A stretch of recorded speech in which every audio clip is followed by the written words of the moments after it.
Hey guys, so today we're discussing change of direction. So the biggest thing with change of direction, and you hear it all the time, is being able to control your center of gravity. Now the way that you can do that is being able to figure out which way that your body should shift when you're going to run or you're going to change directions in any sport. Now when you're training, or like when we're in here, most of the time we're doing this in a stable environment. So when we're in a stable environment in here, we're trying to make it the movement as perfect as possible. So when we go onto the field or we start incorporating some drills that are a little more unstable or a lot more reactive, like you have to do in sport, the hope is now that if we've been practicing these movements as perfect as we possibly can in here, we're going to actually get that to translate as close as we can when we get in the sport.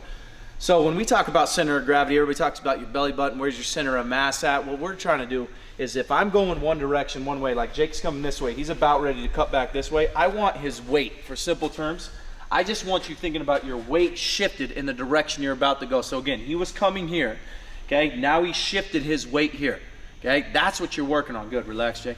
So when we're teaching our athletes, if we can teach them how to figure out how to control their center of gravity or control where their weight is going, they're gonna have a lot more success. We start really slow, literally one step at a time, just like if we were doing a 5-10-5. Now we know not everybody does this drill, but in the 5-10-5 or the pro agility, it's one that's easily measured and it takes us in 180 degrees range of motion. So if you can make this cut right here, you can make any other cut. So we teach them one step at a time. As I'm stepping through here, my weight is gonna shift in this direction, okay? So now, as soon as I land, I can get out. Our definition of change direction is being able to decelerate as fast as possible and then re-accelerate as fast as possible.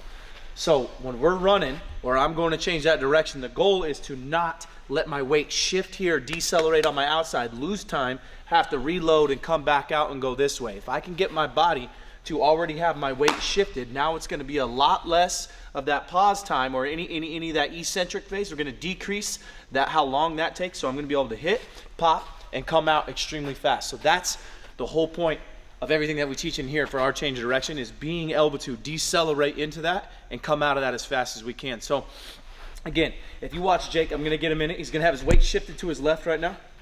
Okay, now the next thing I want you to think about, okay, is where your feet are at. So when we train, okay, I'm gonna start you with your feet hip width apart. Stand up. So see how narrow his feet are? Okay, again, you might not always be able to get into this position in sport, but in here, and especially when we first start, I'm gonna get your feet this narrow. This is our most optimal position to be able to come out and explode out of this position. So he's gonna get down, okay? He's gonna shift his weight here. So there's his feet. The next thing is I'm trying to get my shins as parallel as I possibly can. So this one's pretty vertical. That one's a little bit more than 45. When we're going full speed, we would like those shins as parallel as we possibly can. The more parallel they're gonna be, the more success we're gonna have. Relax, Jake. A lot of times you see injuries or you see people moving slow is if I'm cutting like this, or if I'm out in this position and my knee is here and I'm rotating like that. Now we're gonna talk about how eventually we do wanna be able to get in those positions, but the more parallel I can get with my shins, okay, the more success we're gonna have and the less injuries that we're gonna have. Okay, so Jake, get back in that. Okay, so the last thing, and it's something that we train actually in the weight room and with a lot of movements that we do, okay, is the edges of our feet. So when we're running, we try to teach, and when we warm up every single day, even if we're not doing change direction, we teach our athletes how to feel where the edges of their feet are at. So here you can see his weight is on his outside edge. Now it's not rolling to the outside of his foot, it's just on his outside edge. Here, that weight's on his inside edge, and most of that weight is going through the ball of his foot, even through his big toe. So we won't want that weight on the edge. So he can shift here. Now it's on that outside edge, it's on this side edge, okay? Shins are parallel, all right? That's something that we really wanna focus on, okay? Another one is how high your hips are. So Jake, face me. Now, watch him hinge, get down into the position like you're about to go that way again.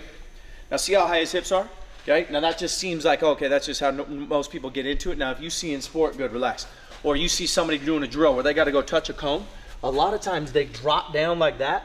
Again, that's decreasing that. That's going to make us a lot slower. So when we drop that low, now we're losing a lot of time vertically. So then we have to come back up out of that and then be able to reproduce force or try to run out that way. So we try to keep our hips, okay, in that athletic position the whole time. We don't come up, okay, but we don't sink too low. We don't get to an edge to where my butt shifts down or my weight shifts like this. Again, you're going to be in a position that's going to slow you down and then give you a chance to possibly get injured as well. So when we're going into a cut, we really try to get the athlete to start anticipating, again, where their weight is about to go. Not where it's going at that time, where their weight is about to go. So Jake's gonna get right here, face the camera for me, face Ryan. He's gonna go one step this way. He's gonna start with his weight shifted to his right. Now watch when he lands, his weight will already be shifted on his left side. Ready? Go. Okay, now even right there, he tried to hop into that. Relax for a sec, Jake. So we deal with this all the time, so it's good that Jake did that. Okay, when he did that right there, he kind of did one of these and his weight shifted. He was a little bit too wide right there. We want him to think about we're actually replicating or anticipating a cut that you'd actually do in sports. So I want to take my full step, okay, land in this position, and the goal is to land with my feet hip width apart. So again, okay, I'm here and I'm going to step and I'm going to come into that position. Okay, so Jake, let's do that again. So now his weight shifted. Ready? Go. Good. Now he's right there. Now even again, if you watch that. Okay, now I probably did the same thing, but he shifted a little here and then back. Okay, now our most elite athletes, our guys running in the real low 4s or even sub 4 on the 5-10-5, when they land, their weight is already shifted, their hips are high, they're able to pop and come out of that position more efficiently than everybody else. So this is something that we beat in the mechanics all the time. If we know that our focus for that day is going to be change direction, we're going to work on the simple foundations, any movement that we can get to be able to teach them how to land in that perfect position. That's something that helps us with our athletes ball out and kill in the change direction.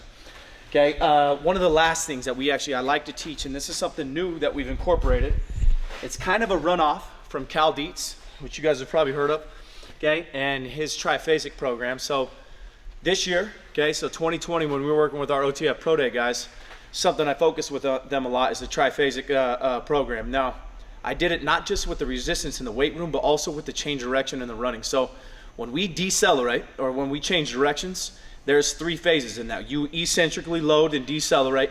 There's a quick isometric pause. Well, at least we hope that it's quick, so we pop out of that quick. And then there's that concentric contraction where we have the power coming out of that. So what we worked on, and something that we kind of came up with, and again, it's some stuff that we've been stealing from Cal Dietz, Joel Smith from Just Fly Performance, a lot of guys like that. We've been stealing these movements from them, and when we started doing these with our athletes, it was crazy to see how much faster those guys could get into a cut and pop out of it. And again, not just for the 5-10-5, but also for any drill that we are doing for football. So Jake's gonna get up on this. Now we might put a weight in their hands, we might get them with a trap bar, even a bar on their back. You start them off with no weight again, so we're just working our way, building ourselves up. All he's gonna do is he's gonna step off and he's gonna try to be able to land this, okay, as fast as he possibly can in a position that he's gonna cut. Okay, so we're not gonna absorb this. So this is not a slow deceleration into here. His goal is gonna be to step off and land and stick and be able to hold this position as fast as he can, just like if I was running into a cut and I gotta be able to get into that position like I'm about ready to come out of it as fast as I can. So watch Jake right here. Ready? Go. Pull. Good. Now when he landed, okay, he didn't have any bounce with his hips. Okay, now he's done this before, so he killed it. And I wasn't gonna have him shift yet, but if you can see, he already landed shifted. So that's what we started teaching, okay, our athletes, so that when they get into this position, okay, they hit it and they can be able to control into that. Now if I put some weight in them, okay, I put some dumbbells in their hands and they go do that drill, okay, and we over exaggerate how much weight or how fast they're going down into that load. When they go to run and make that same cut, okay, it's simple, it's easy. Now they can pop out of that a lot more.